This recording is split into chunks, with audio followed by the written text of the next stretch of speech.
The sapphire brooch was the first thing Margot Kincaid noticed. Not the moving truck idling at the curb, with its rear door, half full of furniture, she had not authorized anyone to touch.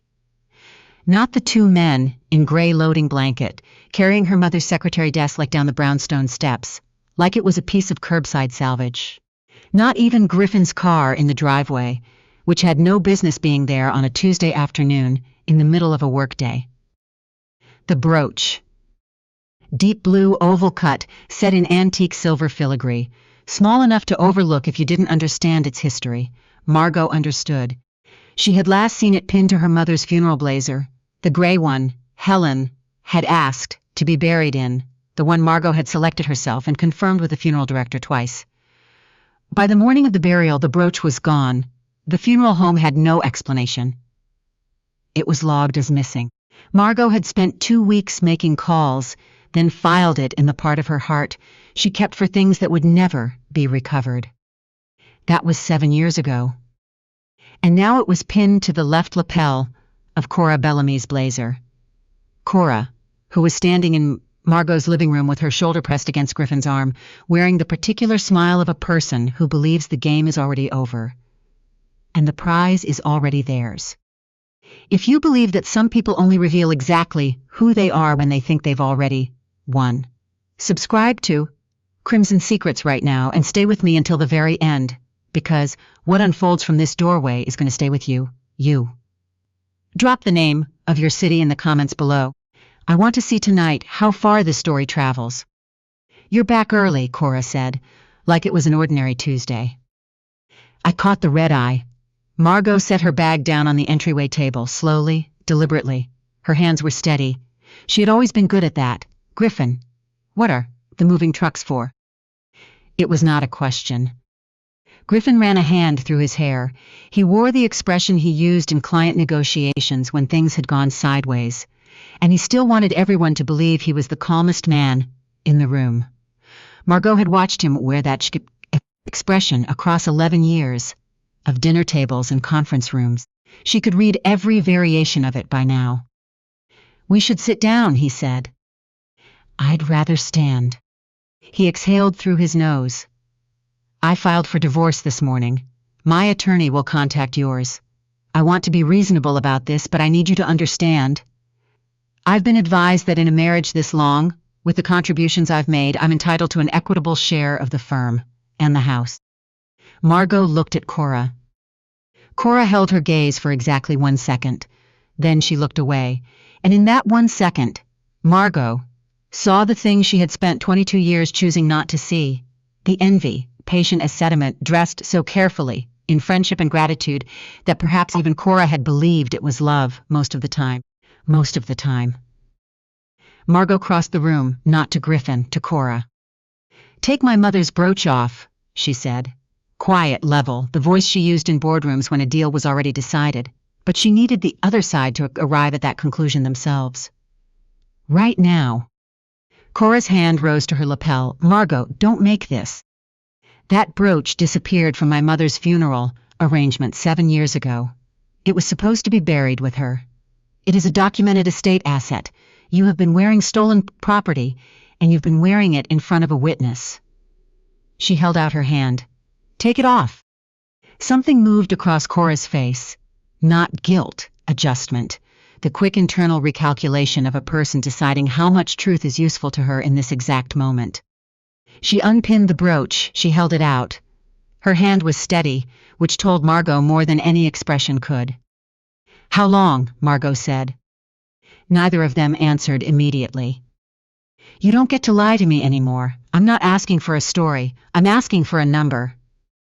Griffin and Cora exchanged a glance, a brief, almost invisible thing, but Margot caught it, and that single glance told her everything the words hadn't. They had a language, now, built of glances, and every one of those glances had been spoken behind her back. 18 months, Griffin said. 18 months. Margot closed her fingers around the brooch and felt the silver edge press into her palm. She thought about last January, when an old family friend had died and she'd cried quietly at the dinner table, and Griffin had reached across and held her hand. She thought about the industry gala last spring, Cora refilling her wine glass all evening, whispering that she was the most impressive woman in the room. 18 months of that. You want the firm, Margot said, returning to Griffin. Half and the house. I built this alongside you, 11 years. I sat across from every significant client. I managed the finances. I smoothed over every personnel crisis you didn't have bandwidth for. I am not walking away from that empty-handed. Half the firm, Cora said, softer. And the house, we looked into it. In this state after a marriage this long, with his documented contributions. Has my attorney reached out to you? Margot asked. Cora blinked. No. Then let me ask you something factual before we go any further.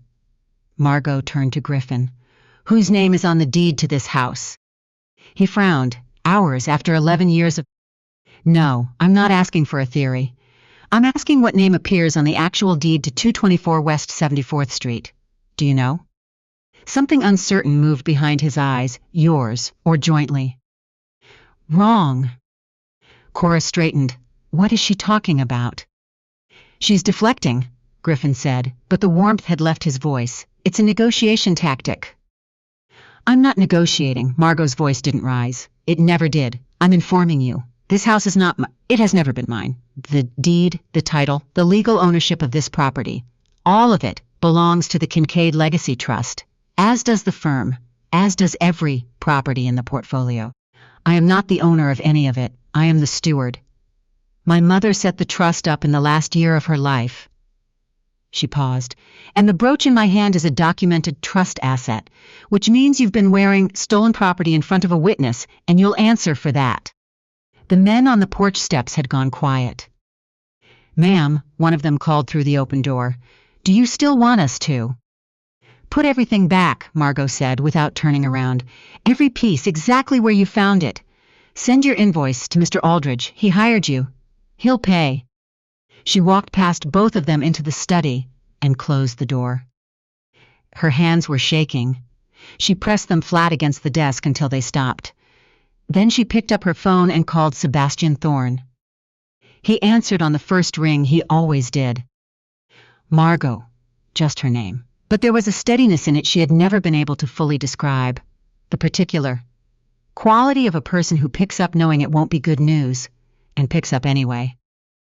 I need you to tell me something true, she said. The trust? Griffin can't reach it in a divorce. Not any part of it. A beat, then. Your mother and I built that trust together the winter before she passed. I have maintained it every single day since. Griffin Aldridge has exactly as much legal claim to Kincaid Legacy Trust assets as the person who delivers your mail. Which is none. Zero. His voice dropped. Tell me what happened.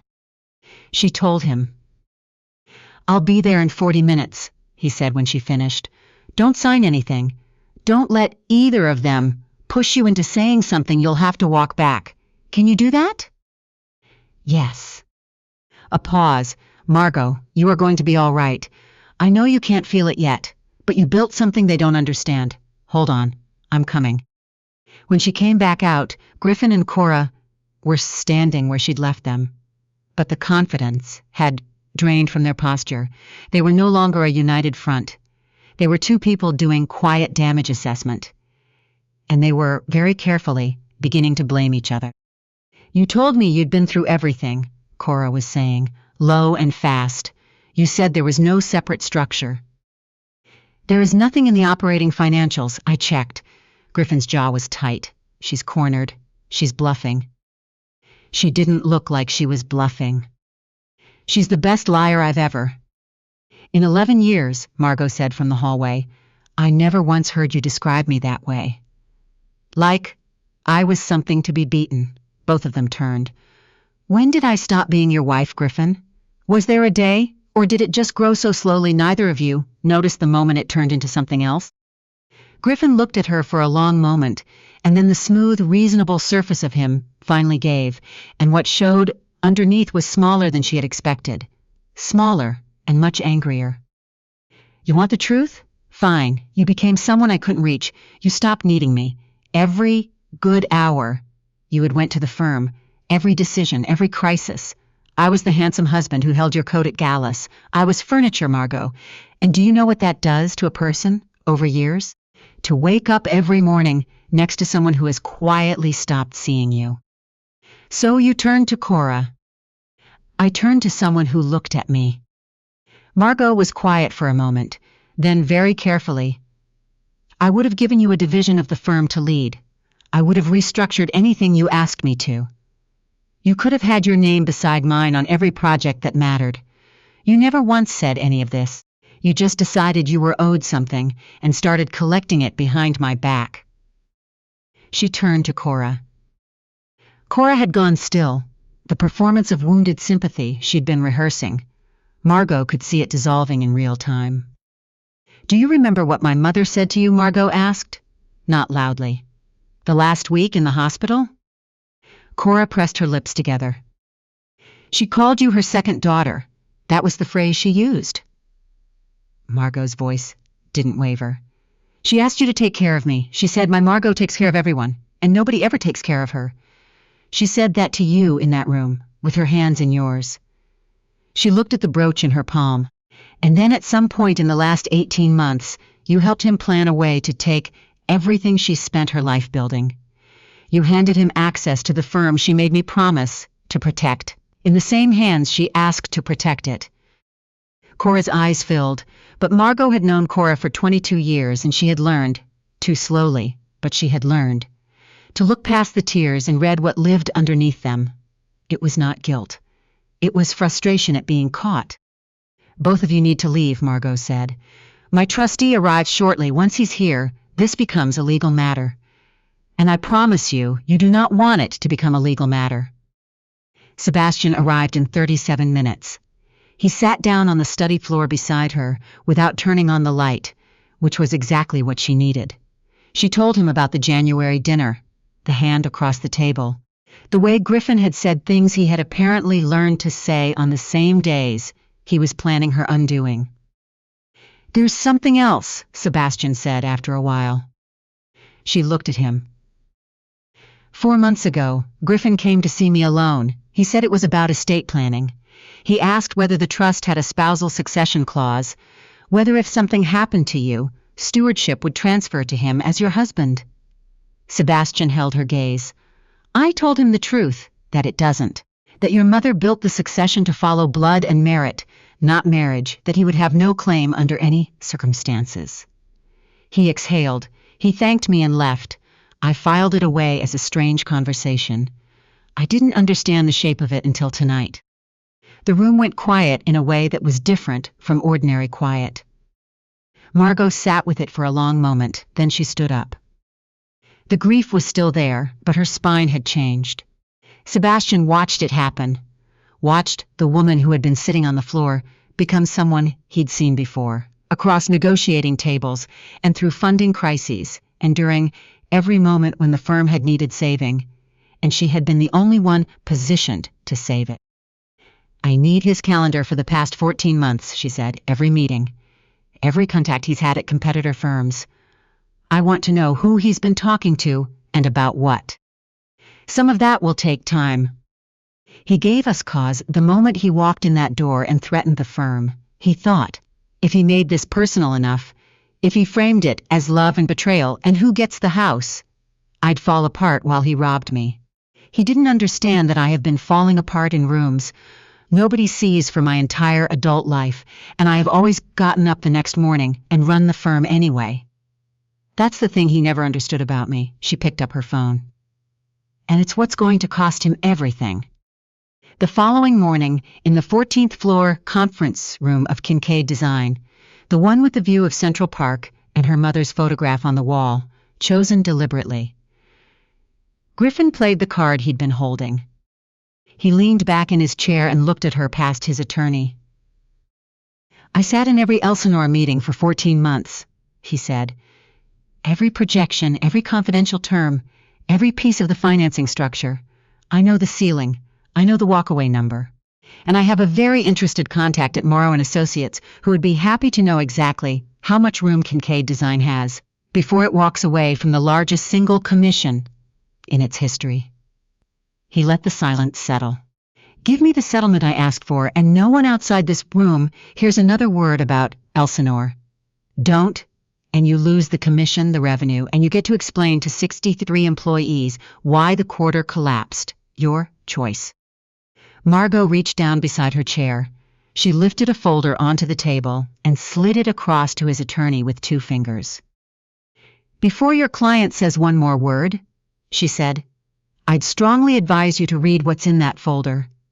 Because he just committed a crime in front of 4 witnesses, and I'd prefer you not become an accessory to the next one.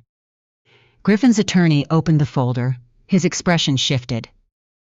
What did you give him? Griffin said. What is that? Margot answered for him. A copy of the email you sent to a creative director at Morrow & Associates 6 weeks ago, offering to provide confidential details of an active commission in exchange for a senior position. Quote, once your personal situation was resolved. She folded her hands. Your personal situation.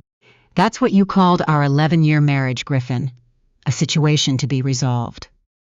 He had gone pale. The director you contacted worked for me 3 years ago. He forwarded me your email the day he received it, 6 weeks ago. She let that land fully, which means I have known about your plan for 6 weeks. Every conversation we had during those 6 weeks, every evening, every ordinary moment where I said nothing, I already knew. His attorney closed the folder and turned to Griffin very quietly. I need to advise my client privately, immediately. But Griffin wasn't listening to his attorney. He was staring at Margot across the table with an expression she had never seen on his face in 11 years. Not anger, fear. The particular fear of a man who has just understood that the floor he was standing on was never floor at all. You knew, he said, at the Petersons' dinner 3 weeks ago. I was waiting, she said simply, for the right moment. You just gave it to me. The board meeting the following morning lasted 6 minutes. The vote to remove Griffin Aldridge from any title, access, or association with Kincaid Design was unanimous. The Elsinore Commission remained protected. The matter of the Morrow email was referred to the appropriate authorities. Griffin left the room without a word. Margot watched him go and felt something she had not expected. Not triumph, but a quiet, factual relief. The particular relief of a decision that costs nothing, because you already lost the thing you were afraid of losing. Cora's reckoning arrived 2 days after that. Panicked, realizing the forensic monitoring Sebastian had ordered the moment Tobias forwarded, Griffin's email, would eventually surface her access record from 6 weeks prior, when she'd used her Kincaid credentials after hours to pull the Elsinore files for Griffin. She logged back into the firm's server to delete it. She didn't know the system had been under monitoring for a month. Every keystroke she made was time-stamped as she made it. Margot let her finish. Then she went down to Cora's office. She sat in the chair across from the desk, a chair she had sat in 100 times over 22 years, laughing and planning and confiding, and she asked the only question that had ever mattered. When my mother asked you to look out for me, she said, do you remember what you said back to her? Cora's composure broke, and what came through was not remorse. Do you have any idea what it was like? She said, voice cracking. Growing up, next to you, your mother made my birthday cakes when my own mother forgot I existed. Your father came to my college graduation when mine didn't. And every beautiful thing they gave me, every single time they chose me, you still had more. You always had more. And then for the first time in 38 years, something chose me over you. You had a family, Margot said quietly. Mine. Completely. They chose you, over and over again. Not as a consolation prize. As one of us, you had 22 years of a family that would have given you anything you asked for. She shook her head. That's the tragedy, Cora. You were chosen constantly. You just couldn't feel it over the sound of your own scorekeeping. She stood. There's one more thing you should know. About an hour ago, you logged into the Kincaid server and deleted a set of access records. The ones showing you pulled the Elsinore files for Griffin 6 weeks ago. She watched the color leave Cora's face. The system has been under forensic monitoring for 30 days. Every keystroke you made this morning is time-stamped and notarized. You didn't cover your tracks. You built a road straight to yourself. She walked to the door. You panicked because you saw my face 2 days ago, and you knew me well enough to be afraid. 22 years of friendship, and in the end the only thing it gave you was the exact knowledge of how scared you should be of me. She put her hand on the frame. My mother's brooch is in the trust vault. Documented, photographed, chain of custody intact. Because I wanted a permanent record of the exact moment I finally understood who you really were. She walked down the hall and did not look back. 6 months later, Margot stood in the great room of her mother's brownstone and listened to the noise. 12 young designers, first generation, college, graduates, scholarship, recipients, people who had never had a family trust or a professional network handed to them, were spread across every surface. Someone was arguing over a business plan at her mother's dining table. Someone in the kitchen was laughing too loud. Someone else was asking Sebastian a question about partnership structures. The house was exactly as loud as Helen had always said it should be. Sebastian came and stood beside her, not in front of her, beside her. He handed her a coffee, and they watched the room together without speaking. Your mother would be proud, he said. You keep saying that. I keep meaning it more. He had told her, 6 weeks after the board vote, what her mother had asked of him in that last winter, quietly, in a hospital room, while Margot was down the hall. My Margot will spend her whole life protecting everyone she loves, and she'll forget she's allowed to want something for herself. When that day comes, Sebastian, be the kind of man who gives it to her without ever making her feel like she owes you for it. He had kept that for 9 years. He had kept it the way people keep things that matter, without announcements, without receipts, without any expectation of being paid back. A promise you announce is a performance, he'd told her. The kind that gets made in front of dying women and broken before the ground settles. He had simply shown up, every call answered on the first ring, every document drafted at midnight, every floor sat on without explanation. 1 year after the moving truck, Margot stood in the hallway of her mother's house, in the exact spot where she had frozen. Bag at her feet, the full weight of it descending all at once. The house was quiet, tonight, resting, the kind of quiet that belongs to a full home at the end of a long day. Sebastian stood beside her. Do you ever wish, he said, that none of it had happened? That you'd come home from Seattle to a normal Tuesday? Margot looked up at her mother's photograph, recently restored, hanging exactly where it belonged, at the top of the stairs. She thought about the woman she had been that morning, certain she understood her life, certain she knew the people inside it, certain that trust extended freely would be honored freely in return. She thought about what had been taken from her. And then she thought about what had been discovered in the taking. No, she said. The word surprised her with how completely she meant it. The day they tried to steal my life was the day I found out what my life was actually made of. She looked up at him. They spent 14 months measuring everything I owned, the firm, the house, the trust. They walked away with none of it because none of it was ever the point. The things were just the walls around the actual thing. She pressed the sapphire brooch, documented, retrieved from the vault, chain of custody intact, hers again, into her palm. Who I am, when all of it is stripped away. The part that stays standing, the part that keeps choosing kindness when cruelty would be so much easier. She felt the silver edge, cool and familiar like her mother's hand. That was always mine, she said softly, and it was the one thing they could never touch.